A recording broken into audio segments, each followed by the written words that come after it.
Shalom saudara pendengar yang dikasihi Tuhan Yesus Kristus. Selamat siang dan salam sejahtera untuk kita semuanya. Selamat datang kembali di Renungan Rohani pada siang hari ini. Semoga saudara yang terkasih dalam keadaan sehat selalu, kiranya damai dan sukacita Roh Kudus melimpah di dalam hati dan pikiran saudara saat ini. Sebelum kita mulai renungan pada siang hari ini, marilah kita bersama-sama berdoa. Allah Bapa yang baik dan ajaib, Bapa yang bertahta di kerajaan sorga, Bapa yang kami kenal di dalam Tuhan Yesus Kristus. Terima kasih atas penyertaan yang Tuhan berikan kepada kami atas siang hari yang indah ini. Terima kasih telah memberi kami kesempatan untuk selalu dapat bersyukur atas segala pekerjaan yang kami kerjakan. Maka dari itu, kami mohon kiranya Bapa berkenan menyertai kami selalu di sepanjang hari ini. Terima kasih atas berkat-Mu hingga saat ini kami masih bisa merasakan kebaikan-Mu dan buatlah agar kami selalu mengucap syukur kepada-Mu. Tuhan Yesus Kristus, terima kasih pada saat ini kami masih bisa bekerja. Tuhan, saat ini kami akan memulai pekerjaan kami. Berkatilah pekerjaan ini dan sertailah sepanjang kami selama bekerja pada hari ini, agar menjadi berkat bagi kami, bagi keluarga kami dan juga tempat kami bekerja. Berkati seluruhnya di siang hari ini, agar berjalan dengan baik dan menjadi berkat untuk kami jalani bersama dengan anak Tuhan yang lainnya. Dalam nama Tuhan Yesus, kami berdoa. Amin. Sahabat pendengar renungan saudara rohani, bacaan renungan dan ayat emas Alkitab renungan kita siang hari ini akan kita mulai dari pembacaan nats sebagai berikut. Aku hendak mengajar dan menunjukkan kepadamu jalan yang harus kau tempuh, aku hendak memberi nasihat, mataku tertuju kepadamu. Tertulis di dalam kitab Mazmur 32 ayat 8, topik renungan kita hari ini adalah menggunakan naluri. Bacaan kita pada siang ini dapat Anda baca di Alkitab saudara yang terambil dari kitab Mazmur 32 ayat 1 sampai dengan ayat 11. Dari Daud, nyanyian pengajaran, berbahagialah orang yang diampuni pelanggarannya, yang dosanya ditutupi, berbahagialah manusia, yang kesalahannya tidak diperhitungkan Tuhan, dan yang tidak berjiwa penipu. Selama aku berdiam diri, tulang-tulangku menjadi lesu karena aku mengeluh sepanjang hari. Sebab siang malam tanganmu menekan aku dengan berat, sumsumku menjadi kering, seperti oleh teriknya musim panas. Dosaku kuberitahukan kepadamu dan kesalahanku tidaklah kusembunyikan. Aku berkata, aku akan mengaku kepada Tuhan pelanggaran-pelanggaranku, dan Engkau mengampuni kesalahan karena dosaku. Sebab itu hendaklah setiap orang saleh berdoa kepadamu, selagi engkau dapat ditemui. Sesungguhnya pada waktu banjir besar terjadi, itu tidak melandanya, engkaulah persembunyian bagiku. Terhadap kesesakan engkau menjaga aku, engkau mengelilingi aku, sehingga aku luput dan bersorak. Aku hendak mengajar dan menunjukkan kepadamu jalan yang harus kau tempuh, aku hendak memberi nasihat, mataku tertuju kepadamu. Janganlah seperti kuda atau bagal yang tidak berakal, yang kegarangannya harus dikendalikan dengan tali les dan kekang, kalau tidak, ia tidak akan mendekati engkau. Banyak kesakitan diderita orang fasik, tetapi orang percaya kepada Tuhan dikelilinginya dengan kasih setia. Bersukacitalah dalam Tuhan dan bersorak-soraklah, hai orang-orang benar, bersorak-sorailah, hai orang-orang jujur. Kata mutiara renungan kita hari ini adalah, semakin dekat kita berjalan dengan Allah, semakin jelas kita melihat bimbingannya. Mari kita mulai renungan siang kita.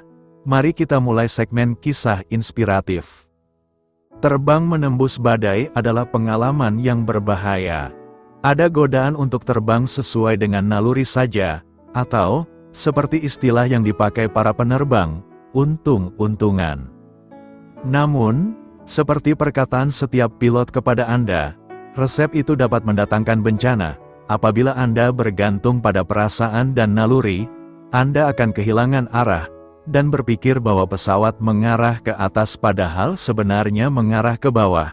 Untunglah, panel peralatan disetel ke arah utara dan selalu dapat dipercaya. Dengan dibimbing berbagai peralatan itu, keamanan Anda dalam badai dapat terjamin. Bahkan meskipun kita merasa sepertinya alat-alat itu salah. Kita semua menghadapi badai-badai yang dapat mengacaukan dan membingungkan. Badai-badai ini mungkin berupa masalah-masalah kesehatan, sahabat yang mengkhianati Anda, atau impian yang hancur. Itulah saatnya Anda harus sungguh berhati-hati. Jika Anda dibutakan oleh kekecewaan hidup, jangan percayai naluri Anda. Terbang untung-untungan dalam berbagai badai kehidupan dapat membawa kita kepada keputusasaan, kebingungan, dan pembalasan dendam yang justru semakin memperburuk keadaan. Allah ingin membimbing Anda, dan firman-Nya penuh dengan hikmat serta pengertian tentang kehidupan. Firman-Mu itu pelita bagi kakiku dan terang bagi jalanku, pimpinannya selalu benar. Bukalah Alkitab Anda, dan percayailah Allah untuk membimbing Anda. Dia telah berjanji, "Aku hendak mengajar dan menunjukkan kepadamu jalan yang harus kau tempuh." Tuhan mengajar dan menunjukkan jalan. Mazmur 32 ayat 8 berkata, "Aku hendak mengajar dan menunjukkan kepadamu jalan yang harus kau tempuh. Aku hendak memberi nasihat, mataku tertuju kepadamu." Dunia ini penuh dengan lika-liku perjalanan yang panjang. Tentu saja kita tidak tahu jalan mana yang harus kita tempuh. Terkadang kita tersesat di jalan dunia ini karena saking banyaknya arah jalan yang ditawarkan dunia kepada kita. Dalam nas ini, jelas bahwa Tuhan berjanji akan menuntun umat-Nya, memberi nasihat, dan Tuhan memfokuskan kepada umat-Nya yang berharap padanya. Tuhan berjanji akan mengajarkan dan menunjukkan jalan yang harus kita tempuh. Bahkan Tuhan mau memberikan nasihat dan matanya fokus tertuju kepada kita agar kita tetap berjalan pada kehendak dan rencana Tuhan. Bagaimanakah caranya agar mata Tuhan tertuju kepada kita? Pertama, kita harus hidup benar di hadapan-Nya. Pertanyaannya adalah, apakah kita sudah menjadi orang-orang yang benar di mata Tuhan? Prinsipnya adalah ketika kita sungguh-sungguh hidup seturut dengan firman dan kebenaran-Nya, maka kita adalah orang-orang benar, dan sesuai dengan janji Tuhan, bahwa Dia akan mendengar semua doa kita. Kedua, kita harus takut pada Tuhan. Takut akan Dia mengandung makna hormat. Rasa hormat kita kepada Tuhan harus nyata dalam setiap tindakan dalam hidup kita, dalam ibadah, keluarga, masyarakat, dan lingkungan sosial lainnya. Ingatlah, meskipun tidak ada satu orang pun tahu apa yang kita lakukan, tetapi ada satu pribadi yang pasti tahu, yaitu Allah sendiri. Ketiga, kita harus orang yang bersungguh-sungguh di hadapan Tuhan. Ketika kita berani meninggalkan atau kehilangan segala sesuatu yang sebenarnya bisa kita raih demi mengikut Dia, itulah harga yang harus kita bayar, termasuk tenaga, pikiran, waktu, harta, dan segala keinginan-keinginan manusia atau daging kita lainnya. Ketika mata Tuhan tertuju pada kita umat-Nya, maka Tuhan ingin agar mata kita pun tertuju dan melihat hanya kepada Dia. Karena itu, ketika kita fokus kepada Dia, kita dapat belajar untuk memahami bagaimana sebenarnya Allah melihat kita. Dengan kata lain, kita belajar untuk memakai cara pandang Allah dalam melihat umat-Nya. Karena itu, marilah berusaha membuat mata Tuhan tertuju kepada kita agar Tuhan mengajar dan menunjukkan jalan-Nya kepada kita. Bersukacita dan bersorak-sorak di dalam Tuhan. Bersukacitalah senantiasa bersama-sama Yerusalem. Dalam memasuki dan menjalani minggu ini, kita akan dikuatkan dan diarahkan firman Tuhan dengan tema, bersukacita dan bersorak-sorak di dalam Tuhan. Letak sorak-sorak orang percaya adalah dalam kebenaran dan kejujuran kita. Letak sukacita bukan pada keadaan kita di dunia. Sorak-sorai akan selalu keluar dari mulut orang-orang benar dan jujur. karena ada Tuhan bersama orang-orang seperti ini. Dalam persekutuan yang erat dengan Tuhan, kita pun tidak akan gampang goyah menghadapi masalah apapun. Ada sukacita ilahi yang akan terus mengalir dan mengalir mengisi setiap relung hati kita. Tidak ada satu masalah pun yang mampu menghentikan aliran sukacita sejati yang berasal dari Tuhan itu. Seringkali kita sulit menemukan sukacita ketika kita sedang berbeban. Tetapi Paulus pun menyerukan hal yang sama. Bersukacitalah senantiasa dalam Tuhan. Sekali lagi kukatakan, bersukacitalah. Menurut pemahaman umum, kebahagiaan akan didapatkan jika mereka bergelimang harta dan meraih kedudukan tinggi. Padahal, setelah meraih semuanya itu bukan kebahagiaan yang ia dapatkan namun sakit penyakit karena stres dan bekerja terlalu keras. Lalu di manakah kebahagiaan itu? Sesungguhnya kebahagiaan bukanlah hal yang sulit digapai oleh manusia. Daud sudah membuktikannya. Daud menemukan kebahagiaan bukan dalam kekayaan, kedudukan, dan kekuasaan yang ia miliki. Namun dalam pilihan bijak yang ia tetapkan, Daud memilih untuk bertobat dan mohon ampun dari Allah. Maka ia menemukan kebahagiaan. Orang yang menyadari dosanya namun tidak bertobat, maka tidak akan pernah mengalami kedamaian hati, namun justru akan mendapatkan tekanan. Daud juga memilih untuk menggantungkan hidupnya kepada Allah. Walaupun tekanan dan kesulitan tetap melandanya, ia tidak merasa sendirian, karena Allah lah tempat perlindungannya. Dan yang terakhir, bahwa Daud memilih untuk menaati perintah Allah, bukan seperti kuda atau bagal yang terkenal senang membangkang.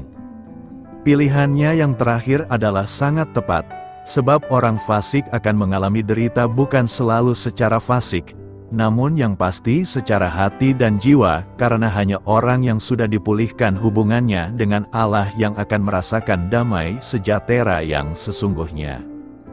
Kebahagiaan yang diajarkan oleh Daud adalah kebahagiaan yang sejati, sebab tidak tergantung dari situasi dan kondisi dirinya, masyarakat sekitar maupun lingkungannya. Bencana dan derita apapun boleh menimpanya, namun karena pilihannya, ia tetap dapat bersukacita dan bersorak-sorai. Pemazmur ingin membagikan pengalamannya dan mengajarkan kepada sesama tentang kejujuran di hadapan Tuhan. Bagi pemazmur, kegagalan yang diakui dan dipulihkan merupakan pengalaman yang memperkaya kehidupan, seperti yang tertulis dalam Mazmur 32 ayat 9 yang berkata, "Janganlah seperti kuda atau bagal yang tidak berakal, yang kegarangannya harus dikendalikan dengan tali les dan kekang. Kalau tidak, ia tidak akan mendekati engkau." Pemazmur mengajarkan kepada kita untuk membagikan pengalaman jujur di hadapan Tuhan dan sukacita sebagai orang yang telah menerima pengampunan.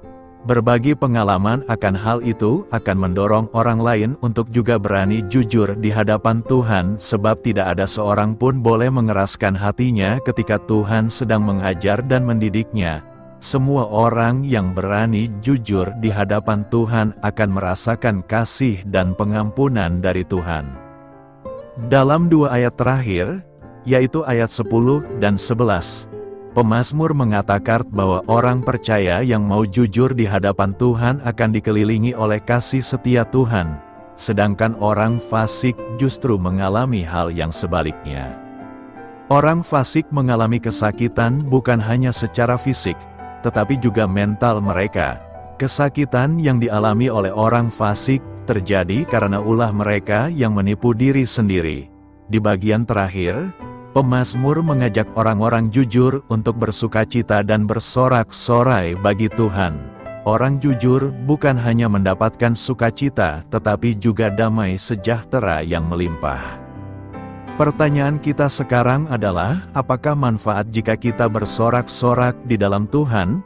Ada beberapa manfaat yang akan kita peroleh jika kita bersorak-sorak di dalam Tuhan, yakni: pertama, sorak-sorak di dalam Tuhan akan menunjukkan jalan yang harus kita tempuh.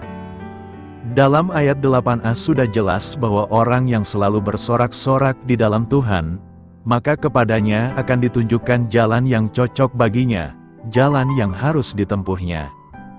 Sering ada orang yang bingung mengenai kehendak Allah baginya. Dia mencari keterangan kemana-mana dan nasihat tentang kehendak Allah. Malahan ia berdoa tentang hal ini tetapi semuanya masih gelap. Mungkin ia dihalangi dari mengetahui kehendak Allah karena soal dosa yang belum diakuinya. Dari nas kita jelas bahwa orang yang bersorak-sorak di dalam Tuhan, kepadanya Allah menunjukkan jalan hidup. Allah bekerja memimpin kita kepada jalan keselamatan. Sesudah selamat, Ia masih ingin dan rindu memimpin kita. Dia mau menunjukkan jalan yang benar buat kita. Tetapi terlalu sering dosa yang berada dalam hati kita menghalangi Allah dari membantu kita dalam hal ini. Kedua, sorak-sorak di dalam Tuhan akan membuat hidup kita dijaga tuah. Jika kita selalu bersorak-sorak di dalam Tuhan, maka Allah selalu menjaga kita. Ayat 8c dalam terjemahan lama berbunyi, "Mataku menyertai kepadamu." Inilah gambaran indah tentang pemeliharaan Allah, bukan dari bahaya saja tetapi terus-menerus dalam semua hal. Mungkin kita pernah menyaksikan satu pementasan sekolah di mana anak kita sendiri mengambil peranan. Walaupun terpaksa duduk jauh di belakang gedung dan banyak anak berdiri di atas panggung, namun mata kita dapat menangkap anak kita sendiri. Demikian juga Allah. Bahkan lebih dari itu, kita hanya dapat memerhatikan satu orang saja pada waktu yang sama. Tetapi mata Tuhan dapat menyertai tiap anaknya. Betapa indah untuk merenungkan bahwa tiap hari, tiap jam, tiap saat mata Tuhan tertuju kepada kita asal dosa kita dibereskan. Ketiga, sorak-sorak di dalam Tuhan mendatangkan sukacita. Jika kita mampu mengaku dosa-dosa kita di hadapan Tuhan, maka kita akan mengalami sukacita. Pemazmur dalam nas ini telah mengaku segala dosanya di hadapan Tuhan, itu sebabnya ia mengalami sukacita yang luar biasa. Dengan pengakuan itulah pemazmur mampu bersukacita dan bersorak-sorai. Sukacita ini berasal dari Tuhan, murni adanya dan kita miliki karena dosa kita sudah dibereskan. Sukacita ini tidak dapat diberi atau dibeli oleh orang dalam dunia ini. Ia datang langsung dari Allah sendiri. Penegasan akan sukacita ini tampakkan dalam ayat 1 dan 2. Dua ayat ini menjelaskan kenapa pemazmur berbahagia. Karena dosanya ditutup. Dosa Daud tidak diperhitungkan sebagai pelanggarannya lagi. Dulu ia harus bertanggung jawab atas dan dosanya sendiri. Tetapi sekarang lain, Tuhan tidak memperhitungkan dosa-dosanya lagi. Semuanya beres, kebahagiaannya ditambahkan padanya karena ia tidak berjiwa penipu lagi. Dulu ia menipu diri sendiri, orang lain dan berusaha menipu Allah dengan menyembunyikan dosanya. Sekarang semuanya dibuka. Sekarang ia disebut sebagai orang yang jujur dan tulus hati. Kebahagiaan ini hanya datang sebagai akibat pengakuan dan pengampunan dosa. Agustinus, Bapa Gereja yang hidup pada abad keempat, sebelum meninggal, meminta Mazmur 32 ditulis pada tembok di muka tempat tidurnya, supaya ia dapat terus-menerus membacanya. Dan menurut cerita, ia sering menangis apabila ia membaca Mazmur ini. Hal itu dapat dimaklumi, karena Mazmur ini sungguh menguraikan anugerah Allah bagi kita. Daud menolong kita agar kita mau mengaku dan kemudian mengampuni kita sesudah mengaku. Lagi pula ia menghindarkan kita dari hukuman dan membanjiri kita dengan kemurahan. Mungkin saudara bertahun-tahun menyembunyikan satu dosa dalam hati kita. Mungkin hati kita makin keras. Pertimbangkanlah dorongan-dorongan ini. Jikalau kita sungguh merenungkan dorongan-dorongan dalam Mazmur 32, maka kita akan rindu segera mengaku dan membereskan dosa kita. Marilah kita berdoa dalam hati sekarang. Secara tenang akuilah dosa kita kepada Tuhan. Minta Tuhan Yesus mengampuni dosa kita, serta sekaligus berjanji untuk segera membereskan dosa itu dengan orang yang kita lukai atau rugikan sebagai akibat dosa kita. Dalam nats ini, jelas bahwa Tuhan berjanji akan menuntun umatnya, memberi nasihat, dan Tuhan memfokuskan kepada umatnya yang berharap padanya. Tuhan berjanji akan mengajarkan dan menunjukkan jalan yang harus kita tempuh. Bahkan Tuhan mau memberikan nasihat dan matanya fokus tertuju kepada kita agar kita tetap berjalan pada kehendak dan rencana Tuhan. Karena itu, marilah mengakui segala dosa kita di hadapan Tuhan agar kita mampu bersorak-sorai dan memperoleh sukacita dan damai sejahtera. Berbahagialah, Mazmur 32 ayat 2 berkata, "Berbahagialah manusia yang kesalahannya tidak diperhitungkan Tuhan, dan yang tidak berjiwa penipu." Nas ini mengajak kita untuk berbahagia. Mengapa? Pemazmur memberikan alasannya, yakni karena kesalahan kita tidak diperhitungkan, dan karena jiwa kita tidak seperti penipu. Jadi, bersyukurlah kita, bergembiralah kita, berbahagialah kita, karena Dia, Kristus Yesus, Anak Tunggal Allah Bapa, Juru Selamat, Penebus dosa dan Tuhan kita, sudah berkenan mengampuni segala pelanggaran serta menebus dan mengampuni segala dosa dan kesalahan kita. Dia sudah menebus dan mengampuni dosaan kesalahan kita, baik yang kita sengaja dan tidak kita sengaja, maupun segala dosa dan kesalahan yang sudah kita perbuat dan belum kita perbuat. Kata "diperhitungkan" menurut pendapat umum adalah diingat akan, dipertimbangkan, dimasukkan dalam pertimbangan, dihitung utang piutang, atau dihitung-hitung kesalahannya. Firman Tuhan dalam surat Roma 4 ayat 8 berbunyi, "Berbahagialah manusia yang kesalahannya tidak diperhitungkan Tuhan kepadanya." Berbahagialah orang yang kesalahannya tidak diingat, tidak dipertimbangkan, tidak dimasukkan dalam pertimbangan, tidak dihitung sebagai utang atau tidak dihitung lagi oleh Tuhan. Dalam kata lain, berbahagialah orang yang dosa dan kesalahannya dianggap lunas oleh Tuhan. Berbahagialah orang yang dosa dan kesalahannya diampuni dan ditebus oleh Dia, Tuhan Yesus Kristus. Berbahagialah orang yang dosa dan kesalahannya dibenarkan oleh karena iman kita kepadanya. Apabila dikatakan, berbahagialah orang yang kesalahannya tidak diperhitungkan oleh Tuhan, maksudnya adalah bahwa orang yang berbahagia adalah orang tidak diingat, tidak dipertimbangkan, tidak dimasukkan dalam pertimbangan, tidak dihitung sebagai utang atau tidak dihitung lagi oleh Tuhan. Orang yang berbahagia adalah orang yang segala kesalahannya diampuni oleh Allah dalam namanya. Orang yang berbahagia adalah orang yang sudah memperoleh pengampunan dari Allah Bapa yang bertakhta di sorga, melalui darah anak tunggalnya yang kudus dan mahal. Orang yang berbahagia adalah orang yang segala kesalahannya sudah ditebus dan dihapus oleh Dia, Yesus Kristus Tuhan kita. Pertanyaan kita sekarang adalah langkah apa yang harus kita lakukan agar bahagia itu menjadi milik kita? Pertama, kita harus mengakui setiap dosa yang kita lakukan. Jangan pernah mendiamkan dosa, sekecil apapun dosa akan mendatangkan masalah bagi kita. Seringkali dosa-dosa kecil seperti dosa bohong, dosa sakit hati, dosa benci, dosa iri hati dan lain sebagainya adalah dosa-dosa yang tidak terselesaikan karena kita anggap bahwa dosa-dosa yang demikian merupakan dosa yang wajar dilakukan selagi kita menempati tubuh kedagingan ini. Tetapi tidak demikian dengan cara pandang Allah.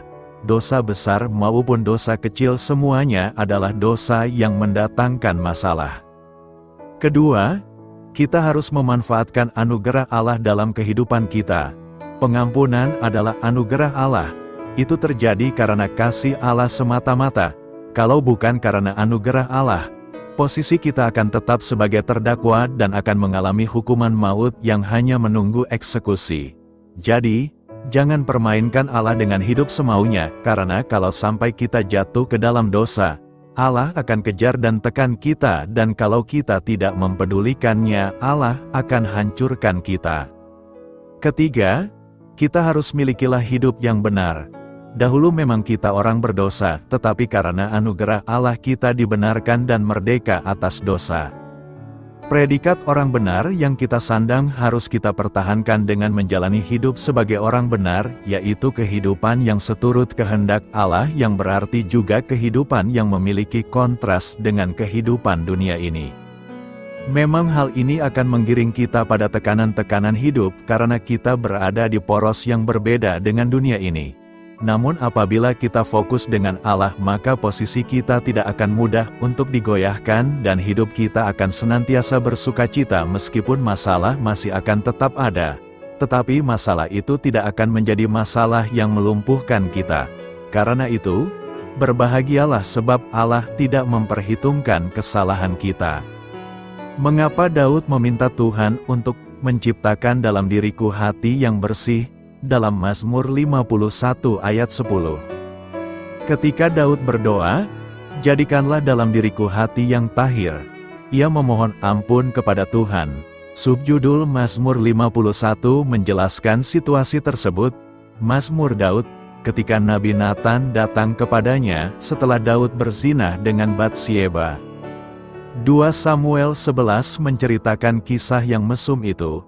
Raja Daud melihat Batsyeba, seorang wanita yang sudah menikah, dan bernafsu kepadanya. Ia memanggil Batsyeba untuk memenuhi keinginannya. Beberapa waktu kemudian, Batsyeba memberitahu Daud bahwa ia sedang mengandung anaknya. Daud pertama-tama mencoba menutupinya, dan ketika itu tidak berhasil, ia mengatur pembunuhan suami Batsyeba.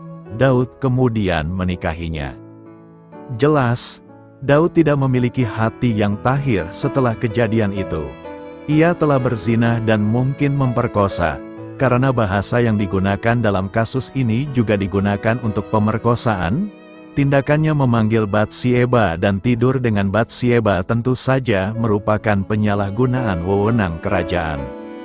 Ia kemudian melakukan penipuan dan akhirnya pembunuhan, yang mengakibatkan orang lain menjadi korban dalam prosesnya. Ketika semuanya selesai, ia mengira ia telah berhasil menutupinya dan menghancurkan semua bukti. Kalimat terakhir dari 2 Samuel 11 memberitahu kita, tetapi apa yang dilakukan Daud itu jahat di mata Tuhan. Dalam 2 Samuel 12, Nabi Nathan menegur Daud. Ia melakukannya dengan menggunakan sebuah perumpamaan yang dapat dipahami Daud. Ia menceritakan tentang seorang kaya yang mengambil keuntungan dari seorang miskin dengan mencuri domba satu-satunya miliknya, seekor hewan peliharaan, yang ia sembelih untuk diberikan kepada tamu-tamunya. Daud diliputi kemarahan dan berseru, "Demi Tuhan yang hidup, orang yang melakukan itu harus dihukum mati. Ia harus membayar ganti domba itu 4 kali lipat, karena ia telah melakukan hal demikian dan tidak kenal belas kasihan." Kemudian Nathan berkata kepada Daud, "Engkaulah orang itu." Meskipun Daud telah mencoba menyembunyikan dosanya, dosa itu menggerogoti dirinya dari dalam, seperti yang ia catat dalam Mazmur 32 ayat 3 dan 4 berkata, "Ketika aku berdiam diri mengenai dosaku, tulang-tulangku menjadi lesu karena aku mengeluh sepanjang hari, sebab siang dan malam tanganmu menekan aku. Kekuatanku terkuras seperti terik musim panas." Daud mengakui kepada Nathan, "Aku telah berdosa terhadap Tuhan." Ia tahu bahwa ia membutuhkan hati yang bersih. Ketika Daud selesai mencoba menyembunyikan dosanya, ia mengakuinya dengan bebas. Mazmur 51 adalah pengakuan dan permohonan pengampunan itu. Permintaannya, "Jadikanlah dalam diriku hati yang bersih." Hanyalah cara lain untuk meminta pengampunan dan pembersihan rohani. Mazmur 51 ayat 1 sampai ayat 10 dipenuhi dengan deskripsi puitis tentang pengampunan dan pembersihan, yang diidentifikasi dalam huruf miring di bawah ini. "Kasihanilah aku, ya Allah, menurut kasih setiamu, hapuskanlah kesalahan pelanggaranku. Menurut kasih sayangmu yang besar, bersihkanlah segala kesalahanku dan tahirkanlah aku dari dosaku. Sebab aku sendiri sadar akan pelanggaranku, aku senantiasa bergumul dengan dosaku. Terhadap Engkau sajalah aku telah berdosa dan melakukan apa yang Kau anggap jahat. maka engkau benar dalam penghakimanmu dan adil ketika engkau menghakimi. Sesungguhnya aku berdosa sejak lahir, berdosa sejak ibuku mengandung aku. Namun engkau menginginkan kesetiaan bahkan dalam kandungan. Engkau mengajarkan hikmat kepadaku di tempat rahasia itu. Bersihkanlah aku dengan hisop, maka aku akan menjadi tahir. Basuhlah aku, maka aku akan menjadi lebih putih dari salju. Biarlah aku mendengar kegirangan dan sukacita. Biarlah tulang-tulang yang kau remukkan bersorak-sorak, sembunyikanlah wajahmu terhadap dosa-dosaku. Dan hapuskanlah segala kesalahanku. Ciptakanlah dalam diriku hati yang tahir, ya Allah, dan perbaharuilah batinku dengan roh yang teguh.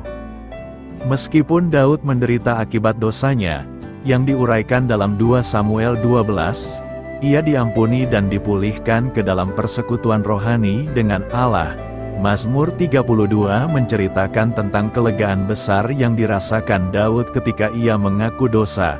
Dan dalam Mazmur ini ia mendorong orang lain untuk mengakui dosa-dosa mereka juga. Berbahagialah orang yang diampuni pelanggarannya, yang dosanya ditutupi.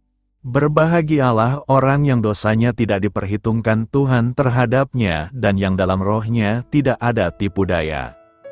Ketika aku berdiam diri, tulang-tulangku menjadi lesu karena aku mengerang sepanjang hari, sebab siang dan malam tanganmu menekan aku dengan berat, kekuatanku menjadi lesu seperti terik musim panas. Ketika itu aku mengakui dosaku kepadamu dan tidak menutupi kesalahanku.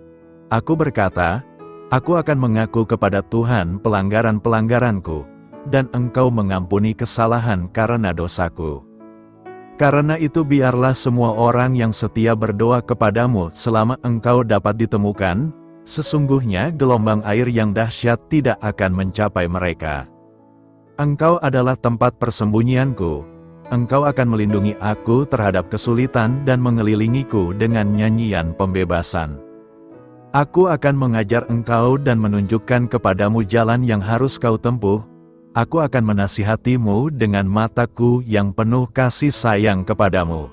Janganlah seperti kuda atau bagal yang tidak memiliki pengertian, tetapi harus dikendalikan dengan kekang dan tali kekang, atau mereka tidak akan datang kepadamu. Banyaklah malapetaka orang fasik, tetapi kasih setia Tuhan meliputi orang yang percaya kepadanya.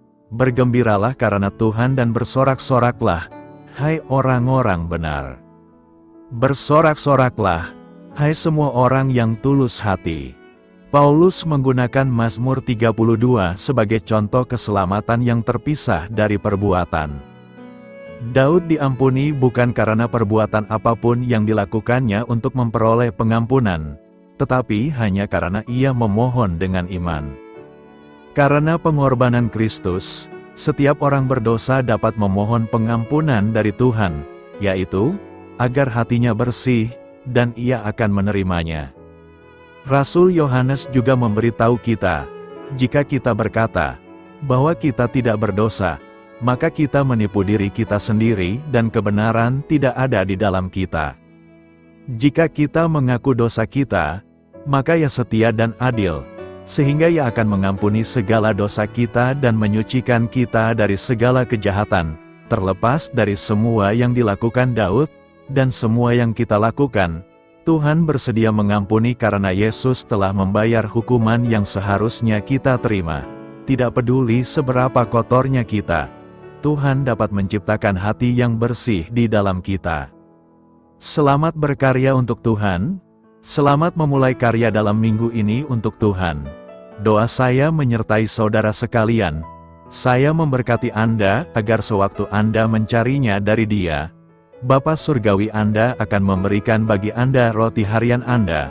Dalam nama Yesus Kristus, Tuhan yang berkuasa atas alam semesta dan menuntun kita kepada iman yang menyelamatkan. Tuhan Yesus menyertai senantiasa. Tuhan memberkati. Amin.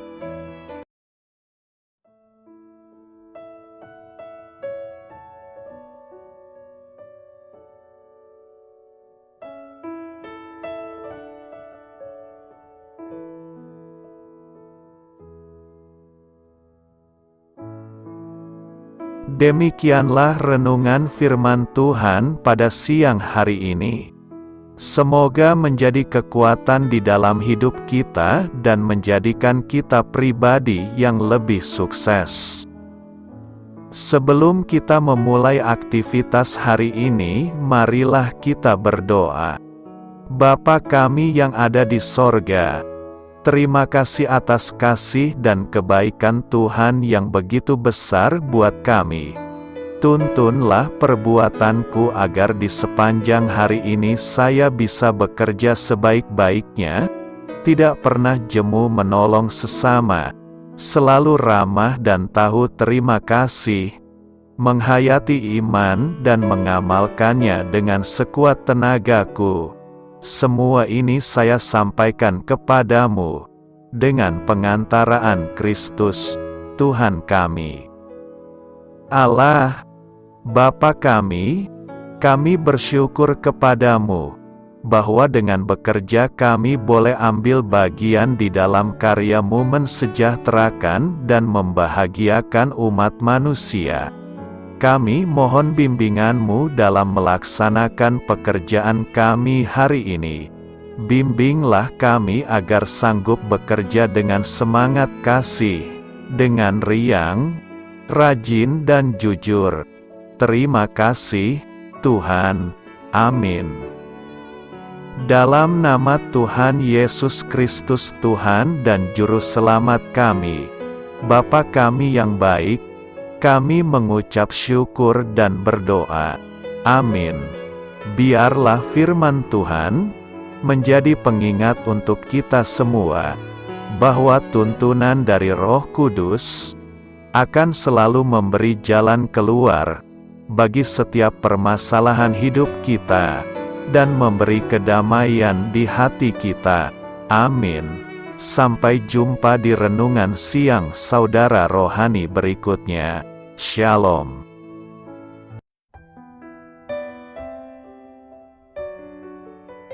Halo untuk semua pendengar saudara rohani yang terkasih di dalam nama Tuhan Yesus Kristus dimanapun berada.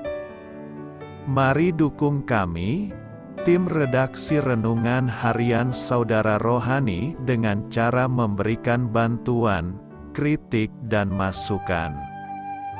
Saudara dapat memberikan masukan melalui kolom komentar di bawah atau mengirim kepada kami langsung melalui email yang tertera di layar Anda, saudararohani@gmail.com.